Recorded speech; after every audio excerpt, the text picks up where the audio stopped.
زندگی میں ایک وقت ایسا آتا ہے جب سب کچھ بکھرتا ہوا محسوس ہوتا ہے، رزق کم ہو جاتا ہے، دعائیں تاخیر سے قبول ہوتی ہیں، اور دل میں یہ سوال اٹھتا ہے کہ آخر میں کیوں؟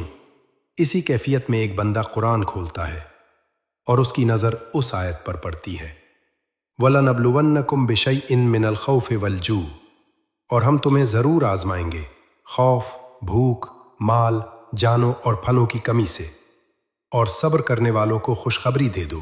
سورۃ البقرہ 155۔ یہ آیت اس کے دل کو ہلا دیتی ہے۔ اچانک سمجھ آتا ہے کہ یہ آزمائش سزا نہیں بلکہ اللہ کا انتخاب ہے۔ چند دن بعد وہ حدیث پڑھتا ہے، جب اللہ کسی بندے سے محبت کرتا ہے تو اسے آزمائش میں مبتلا کرتا ہے۔ سنن ترمذی 2396۔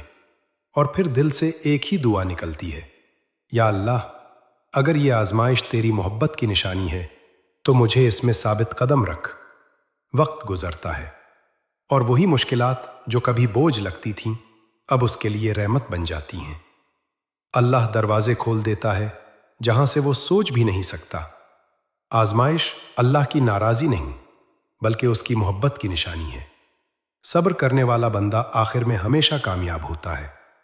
قرآن نے فرمایا، فَإِنَّ مَعَ الْعُسْرِ يُسْرًا، بے شک مشکل کے ساتھ آسانی ہے۔ سورۃ الشر 6۔